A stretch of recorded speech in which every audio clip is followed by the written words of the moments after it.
Welcome to the How to Be Awesome at Your Job podcast, the show where brilliant professionals share how to sharpen the universal skills required to flourish at work. Enjoy more career fun, wins, meaning, and money with your host, Pete Makaitis. Hello, and thanks so much for joining us here for episode 383. We are talking about how to drive all the more adaptability into your organization. So you'll learn 1, ways to positively disrupt the way you work. 2, concrete ways to mine the ideas of your organization. And 3, why conflict is so essential for the evolution of ideas. So if you'd like to take a look at the show notes or the transcript or the links to items we've referenced, you'll find that over at awesomeatyourjob.com/ep383. And while you're at awesomeatyourjob.com, I hope you'll check out some of our cool stuff, such as the Gold Nugget email list, which gives you summary insight from Michael and all the guests who've gone before him and after. You can check out the notes, all the summary insight, wisdom in something you can read in about 2 to 5 minutes. That's called the Gold Nuggets over at awesomeatyourjob.com. Now, here's Michael's story. Michael is the Chief Talent Officer for General Motors, GM, if you will, where he launched GM 2020, a grassroots initiative designed to enable employees to positively disrupt the way they work, which was highlighted in Fast Company and Fortune magazines. Michael is the author of the book Adaptive Space, which is based on a decade-long research initiative that won the 2017 Walker Prize from People Plus Strategy. Big thanks to Michael for sharing his wisdom with us, and big thanks to our sponsors. Check them out.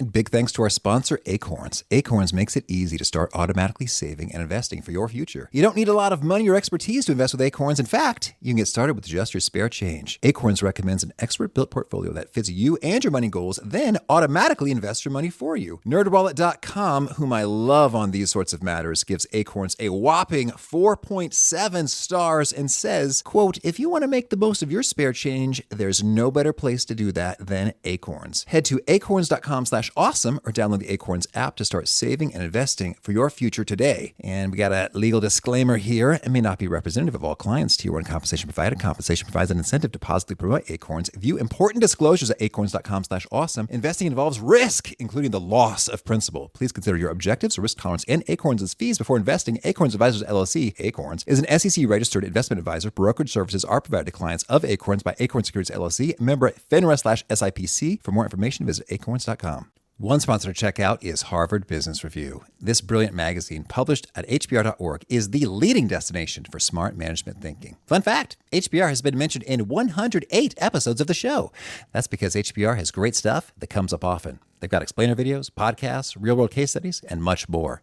I think of HBR each night that I put on my special orange glasses. Their article, Will Blue Light Glasses Improve Your Sleep?, revealed that those who wore them reported better sleep and a 7% improvement in work performance as compared to those who wore the sham glasses. So I cite HBR anytime anyone tells me that I look silly wearing them. Now, much of HBR's content is available for free when you sign up at their site. Subscriptions that get you unlimited content cost $10 a month.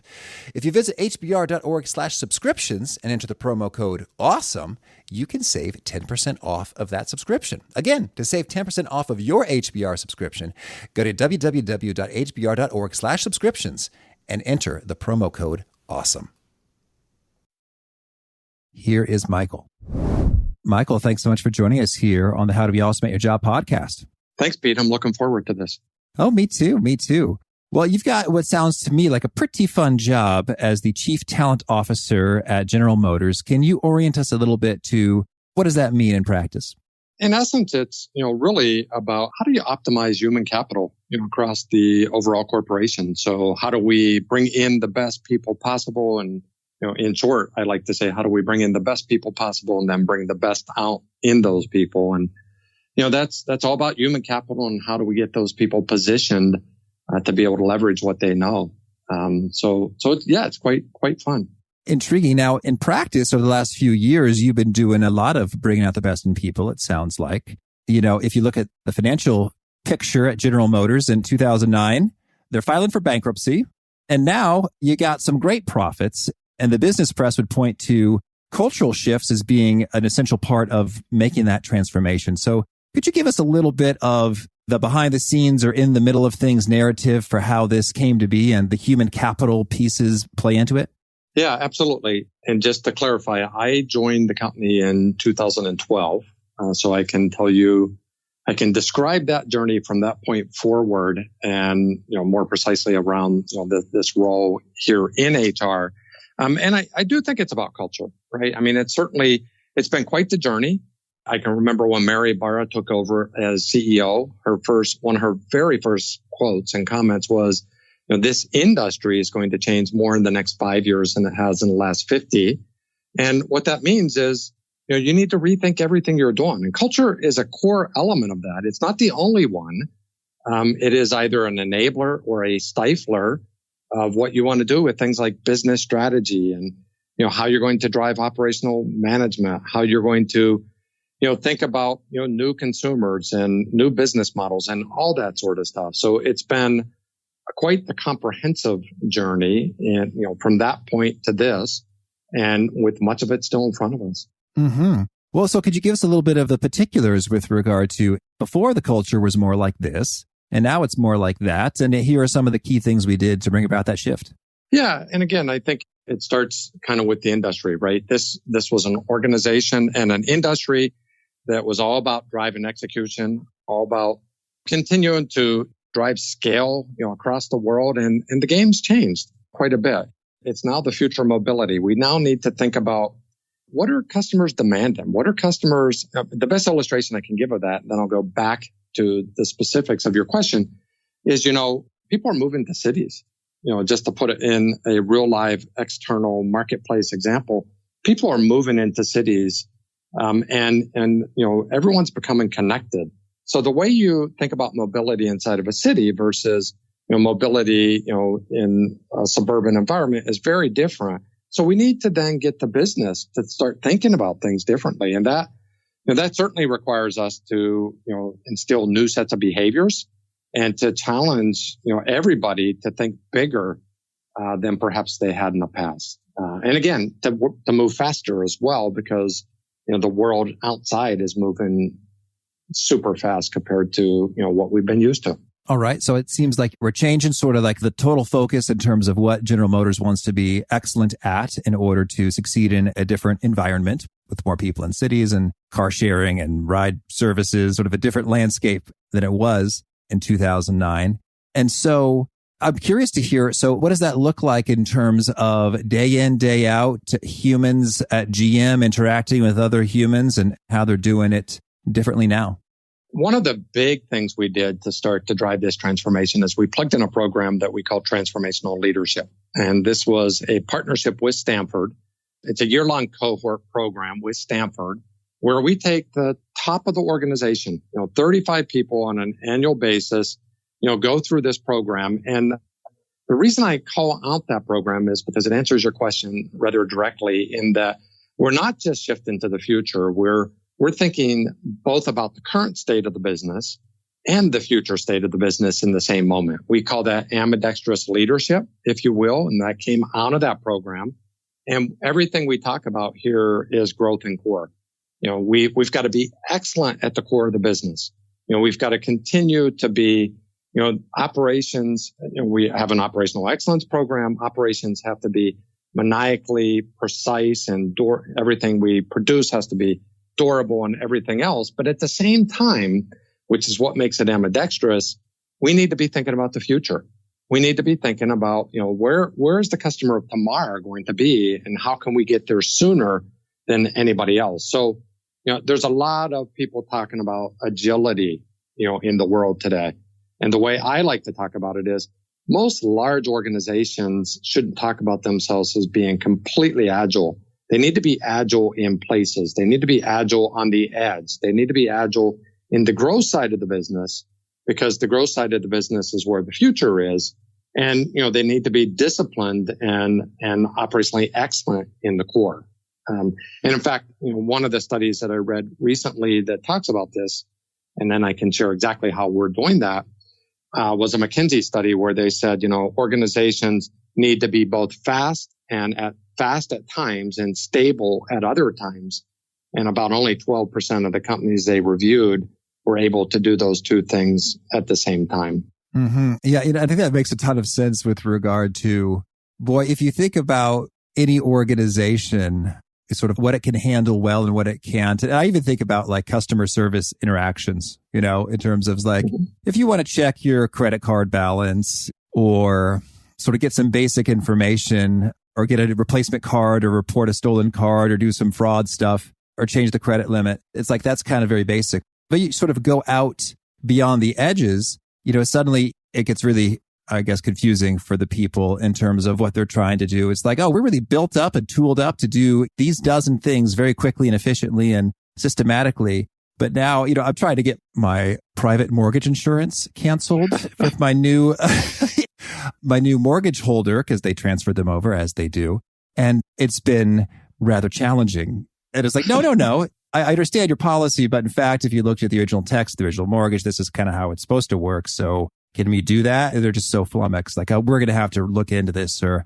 So I think that's intriguing to think about it. And in some ways, you want to just be high scale, high efficiency with doing that thing repeatedly with, frankly, no innovation because it's working great. And other areas where you really got to adapt and see what's new and what are people starting to really ask for. Yeah, 100%. And it's funny that you mentioned banking as your example, because I grew up in banking. Yeah. And I remember that exact question coming to me at one point in time when I was asked by the president, the company I was working for, Michael, how can we become more innovative? And I told the same story you just did a moment ago. Are you really sure you want to be innovative where you're driving precision and, you've built expectations for consumers and you want to be reliable and you want to create a consistent set of interactions, or are you asking if you want to be innovative on the edges? And at that point in time, this was before mobile banking. So it's a great illustration. When it comes to something like mobile banking, before it had existed, you have to be innovative there because no one's ever done that, at that point in time. No one had ever done that. And you have to be agile and you have to think differently. You have to move, shift, flux, understand the consumer, shift with the market, and you have to do that super fast. And that's where we are now as a company on things like, car sharing and what we're doing with Maven, what we're doing with electrification, what we're doing with, self-driving vehicles. You have to be completely agile and you have to manage that side of the business with a whole different set of muscles while continuing to keep an eye, on the core of the business and making sure that you're doing that flawlessly. I mean, my analogy for this is, every organization is both a super tanker, which is critical to getting stuff done precisely and at scale, and a set of speedboats that are being, sort of tossed out into the whitewater so that they can move fast and agilely shift with the environment, and then ultimately grow themselves into what the next core of the business is and should be. Mm-hmm. Well, and can you talk a little bit about sort of the people practices that bring that about? I'd be curious to hear if in the course of having meetings or interactions one-on-one, you'd say, whereas before at GM, people more so, spoke or interacted or accepted or challenged these kinds of things, now it looks different in terms of their interactions. Yeah. So the first thing to know is that in that model, the era of one size fits all solutions isn't appropriate. Right? You've got to use different solutions for the different parts of the model. So some of the practices are, we use a lot of design thinking on the growth side of the business. We're out talking to consumers. We're out engaging consumers in Manhattan and San Francisco and places that, we might not interact with on a day-to-day basis traditionally. And then we're thinking about how do we bring those ideas back into the business and connect up with other parts of the business, build bridges, if you will, to do agile design and to move fast. And, Amazon calls them small 2 pizza teams, sort of very small teams that can, first of all, build something like a minimum viable product or solution. And then ultimately, the reason the bridges matter later is scale it. So that's the growth side of the business. Now, on the core side of the business, you just, incrementally have to ask yourself the question, how do we make this better every single day? How do we continue to get more nimble and more agile, even in the core, so that whenever the new growth part of the business, comes to fruition, that the core is already ready to sort of cast it up on board and take it on. Mm-hmm. Well, so then in forming these teams, can you give us an example of something that you're able to quickly react to and how it was done? A couple different examples. I mean, the one that I can think of most notably off the top of my head is what we've been doing with Maven, which I've mentioned already. So Maven is our car sharing platform. Maven, by its very definition, is, access to a vehicle as opposed to ownership of it. And we sell cars in the core of the business. We continue to, and will continue to for quite some time.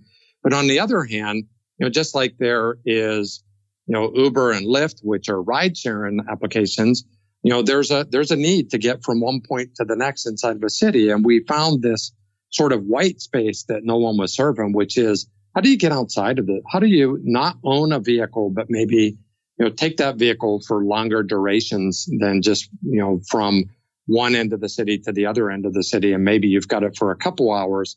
You're driving it as opposed to, someone picking you up, and you're actually deploying an asset that is someone else's asset that may be sitting in the garage at some point in time. So, so this whole shared economy model, we went out, to be very precise, we went out and started interviewing people in the streets. It was in design thinking. And what we found out was, owning a vehicle inside of a city may be more of a burden than a benefit for some. Mm-hmm. But we can build a solution around that so that they still have access to a vehicle in such a way that, they get the conveniences of it without the burdens of it. Mm-hmm. And that's where Maven really evolved from. Oh, that's cool. And so now you were big in pushing a concept called GM 2020 throughout the organization. And what does this mean?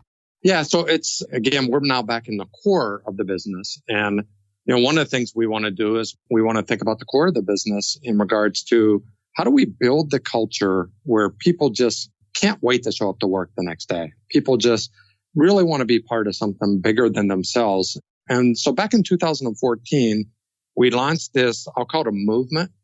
We launched this movement where we invited, and this was, back when we were really trying to attract young people into the organization.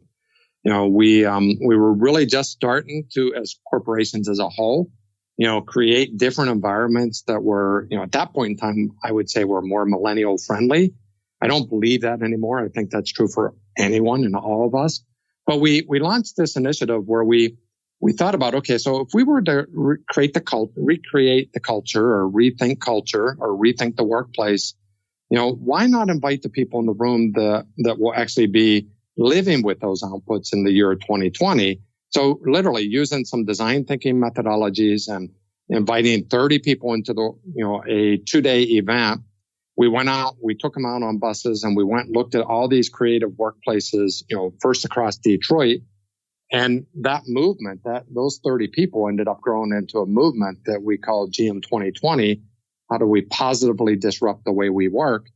And they continue to grow into a much larger body of people. It's thousands now of people that show up into these events, constantly thinking about how we can get better, and all volunteers, but constantly thinking about how we can organically get better on a day-to-day basis. Well, that's excellent. And so then what have been some of the key adopted practices that have shown up in terms of doing work better and in a more enjoyable way?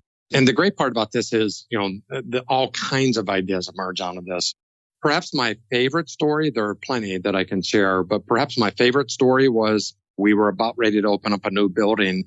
It was a 10-floor building where, generally what happens is, you go in, you bring a facilities crew in, you bring in some architects, they look around the space and they decide what the footprint should look like. And they plug in standard furniture and everything else. Well, rather than approaching it that way, what we decided was, why not invite the people who are going to be working in that space into designing it?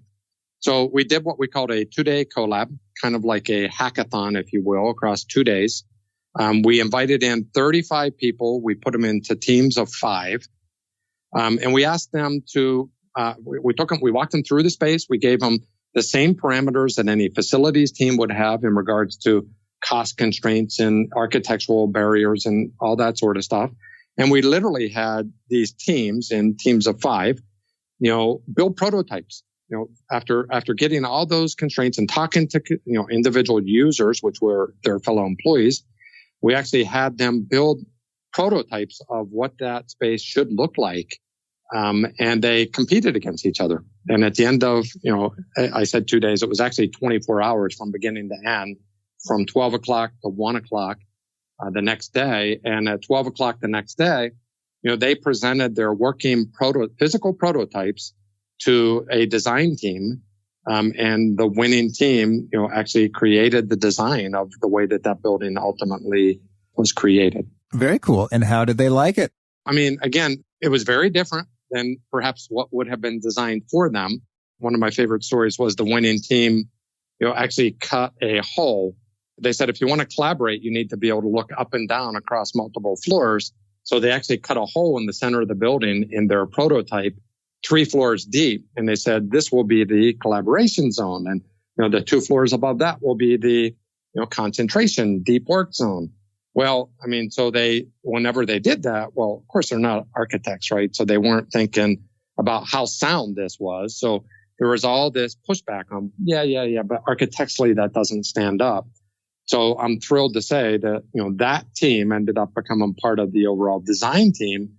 And they didn't cut a hole in 2 floors, but they ended up in 3 floors, but they ended up cutting it into 2 in order to make their solution work. So they were thrilled. And the short answer, they were thrilled at the end of the day with the new design.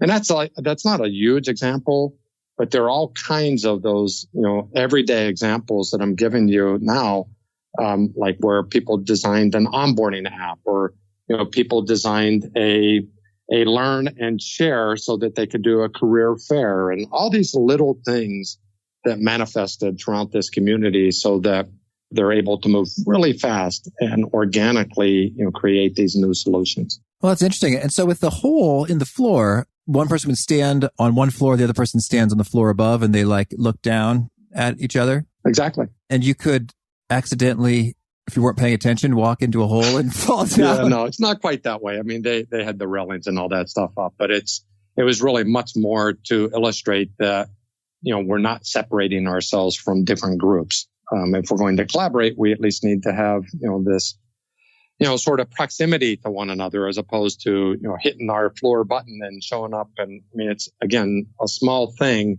but, as you engage people in making those decisions themselves, they become very, very proud about those outcomes, and they figure out how to iterate on it and make it better over time. Mm-hmm. And so people don't speak to each other through the floors. It's more of a symbolic. Yeah, absolutely. They see each other. Okay. So they can certainly correspond back and forth. I guess I'm just, sort of dispelling the safety myth. Okay. Gotcha. Well, the railings, certainly, that makes sense. We got the safety covered. So they would, in fact, speak through the hole from one floor to another. Completely. Okay. That's cool. That's fun. All right. So now you've also got a book, Adaptive Space, that captures some of these principles that you put into practice. Can you sort of share with us what's the book all about? Yeah. And I've talked around a lot of it already, but it's this core concept of, why are some organizations adaptive and are able to, respond to the changing marketplace, and other organizations, perhaps aren't quite as adaptive. And as a researcher, so this was even prior to my time at coming to General Motors, as a researcher, 4 of us actually launched a research initiative, went out and studied 60 different companies, all Fortune really 100 companies, and asked that question, why are some adaptive and why are others not? And what we found, and this is the part that I talked around a bit already, is that, every single organization had 2 things. They had these, sort of core systems, we call them operational systems, which is the formality of how you get work done. And they all had entrepreneurial pockets. Even organizations that aren't adaptive have innovative entrepreneurial activities happening within them. What the adaptive ones had that the non-adaptive organizations didn't have was what we ultimately called adaptive space. But basically, it's the bridge to get those ideas through the organization and pulled into the formal systems. So think of it quite literally as, how do you more intentionally mine the everyday ideas throughout your organization, both big and small, in such a way that, it becomes part of the adaptive fabric of an organization that can respond differently to the outside market. Mm-hmm. So that was more than a mouthful for you. And so then what are some of the practices associated with getting those bridges up and going, in terms of these things make all the difference if you got them versus don't? Yeah. So the interesting part about this is it's a social phenomenon. So the interesting thing is the connections that you create inside an organization are more important than I think we ever believed they were before. So think about it this way. We all want to think about, how do we build a bigger network and how do we build our network inside of an organization? What we discovered was your network matters immensely, but your network needs to be different for different intentions. So, I talk a lot about social capital. I'm in the talent space and spend a lot of my time talking about human capital, but I also talk about social capital. Human capital is what you know. Social capital is how well positioned you are to leverage what you know. And remember, I said that, every organization had entrepreneurial pockets, but not everybody was able to leverage that. And that was because they weren't connected appropriately. So a couple of the practices to get very precise with you is, there are times where you need to create discovery networks. A discovery network is a network that's actually going outside of the insular walls of an organization and finding out what the customers of tomorrow really need and want. Like the Maven story I shared with you a few moments ago. There are also times, but ideas are cheap. And, all organizations have lots of ideas. You've got to bring those ideas into the world. It's important to have discovery connections because that's how you stay relevant. That's how you can move. You can keep pace with the outside market, but you've got to bring those ideas in and you've got to actually put them into very small, tight, what Amazon calls 2 pizza teams. We call that agile design in many organizations or scrum teams. That requires a different set of connections. If you want very trusted small groups of teams of maybe 6 that are taking ideas that were discovered and then bringing them into the world and iterating and moving fast. And then once they built a minimum viable product, and this is where a lot of companies, sort of fail. Once you build a minimum viable product inside of a small pocket, you then have to start to think about how do I get that scaled on across the broader business? And that requires yet a different set of connections that we call diffusion connections. And that's, when you think about those different practices, it's a different set of connections and a different set of practices for each of those steps, if you will, as on any given product lifecycle or any given solution lifecycle into the business. Mm-hmm. And I'm really intrigued by the notion that you said the ideas are a dime a dozen. There's tons of them in a scaled organization. And so, boy, I imagine a critical lever that is really make or break here is effectively choosing, selecting, deciding which of these ideas are worthy of getting a 2 pizza team to advance it and go after it a bit. So what are some of the key ways that these decisions can be made optimally? Yeah, so you've got to be disciplined in that process. So, I say ideas are cheap. I say that somewhat tongue in cheek. They're cheap if nothing's done with them, right? If somebody just shares an idea, and they don't do anything with that idea to bring it to life, then who knows if that was a good idea or not. So, an idea is nothing but an abstract. But if you actually take that idea and you build something around it and you go test that idea, which gets into your question, the best way to find out if an idea is worthy is to actually build some aspect of it, low resolution prototype and get out and test it. Test it first with some friends inside the business and, find out if some colleagues get excited about it and then ultimately test it with consumers or would-be consumers. And then, that's not enough because it's still, this low resolution sort of, fragment of an idea. It's better than the idea itself, I should say, but it's still a fragment of a concept. So you then have to decide, okay, what are the thresholds to know whether or not we can win with this idea, or this is a real idea that would have real market impact, or, this is an idea that's worth our investment. And that's a whole different series of practices. And the only way to know that is to, set up milestones around a concept or an idea, and hold people accountable for getting to those milestones. And if they don't, you kind of decommission it and you say, we can only take so many of these at a time. Every organization has a finite set of resources. So you just simply decide, how many people am I going to invest in this idea?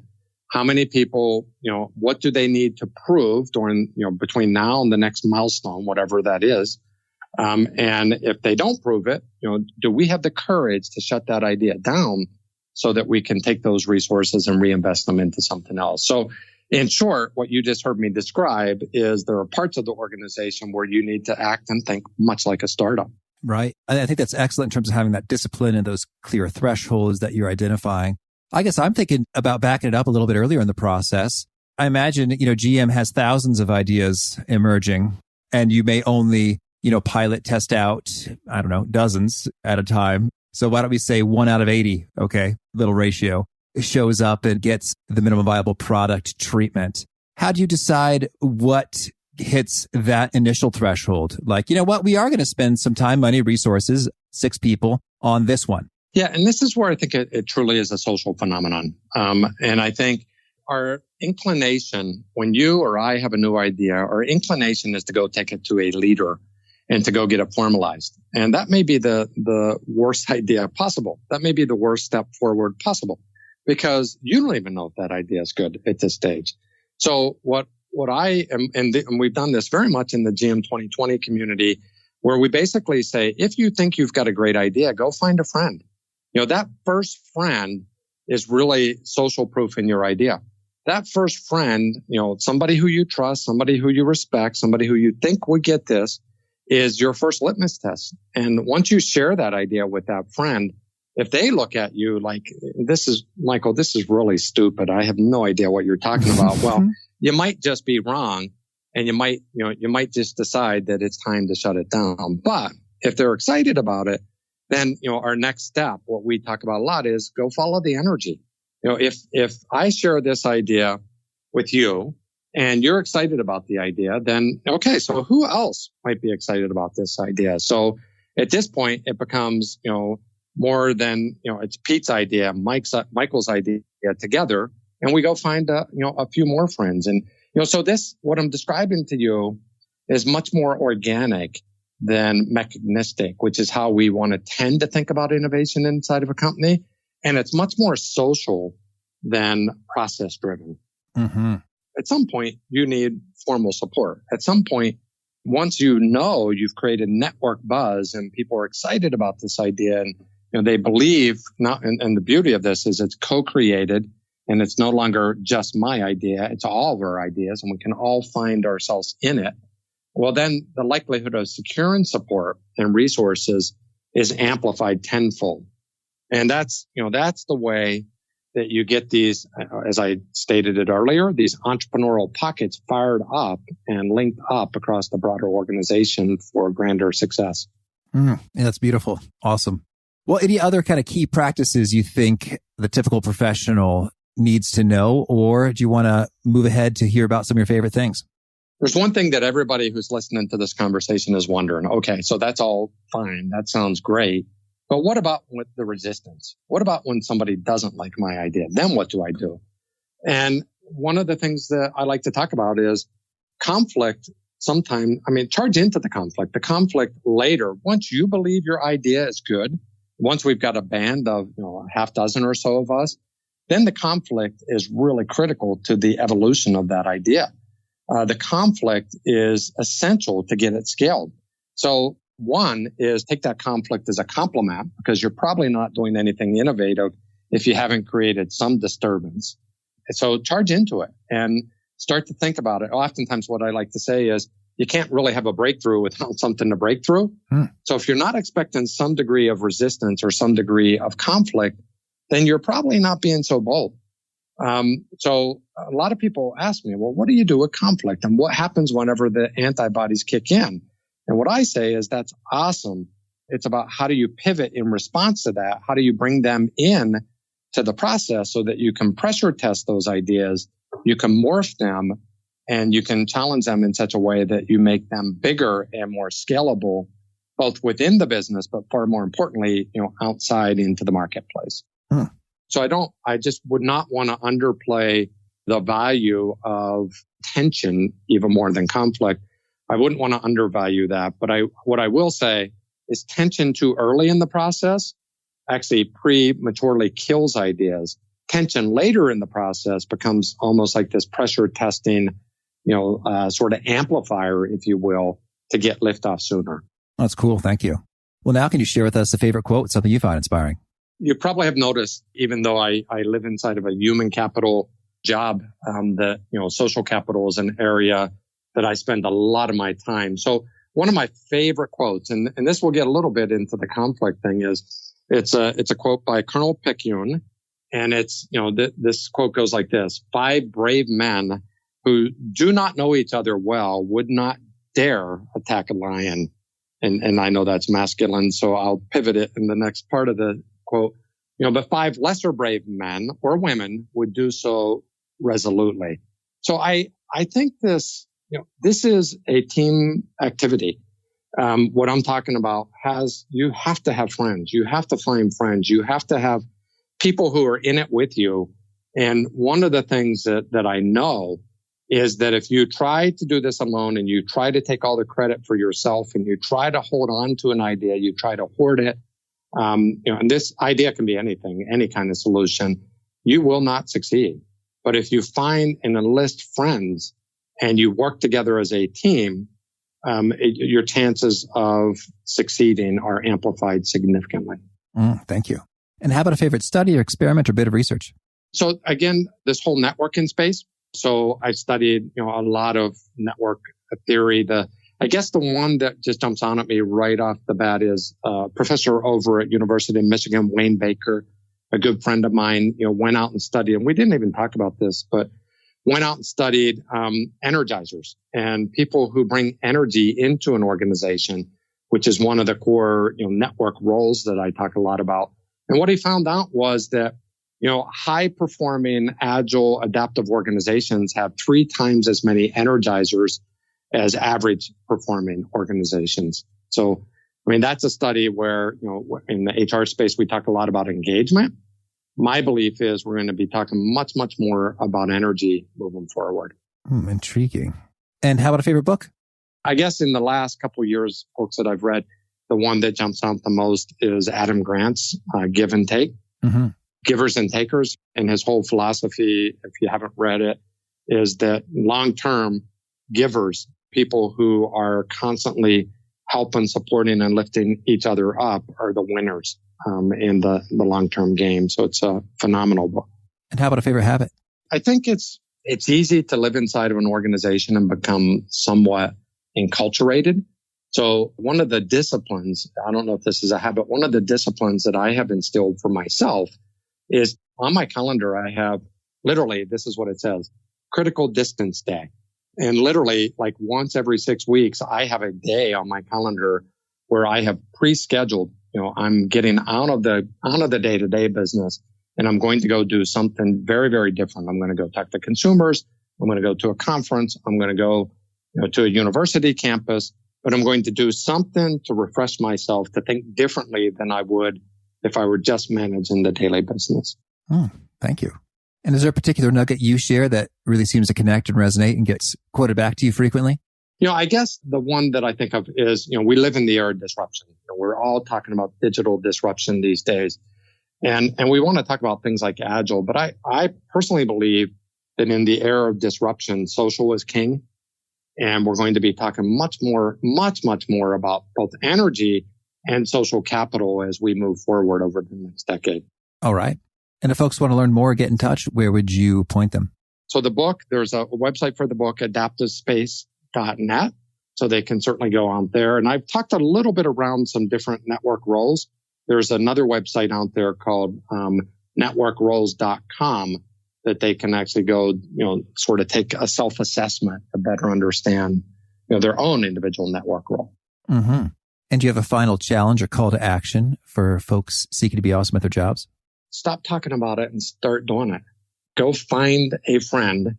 That first friend matters more than you could ever imagine. And, finding a first friend to partner with on whatever it is that you're thinking about is the first step forward. And, we oftentimes think of things and oftentimes don't act on those. Mm-hmm. Awesome. Well, Michael, this has been a lot of fun. Thanks so much for sharing the good word. I wish you and GM lots of luck in all you're up to. Yeah, absolutely. Thank you. I've enjoyed the conversation.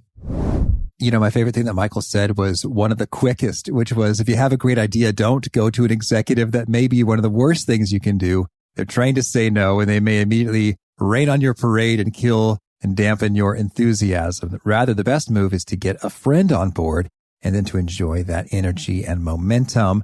And then you might go somewhere and be a little bit more motivated, engaged, excited about showing up to work and making something happen, as opposed to, oh, they hate all of my ideas. This place is stupid. That would not be a fun way to continue your adventure at that workplace. So very handy. Get a friend, not an executive, on board first. Very good tip from Michael. Hope you dug that and more. Again, the show notes, the transcript, the links to items we've referenced are over at awesomeatyourjob.com/ep383. If you haven't already, I hope to push subscribe. You'll hear from our next episode, which is not a guest, but rather it's a little Christmas Eve gift exchange. Intriguing. You have given me a gift recently, even if you don't know it, and I'm going to give you a gift. So we'll have some fun with that. Hope to catch you there. And peace. Thanks for joining us for today's episode. To get the most out of this conversation, visit awesomeatyourjob.com to find today's show notes, transcript, and infographic summary cheat sheet. For more entertaining professional skill sharpening, be sure to subscribe to catch the next episode of How to Be Awesome at Your Job.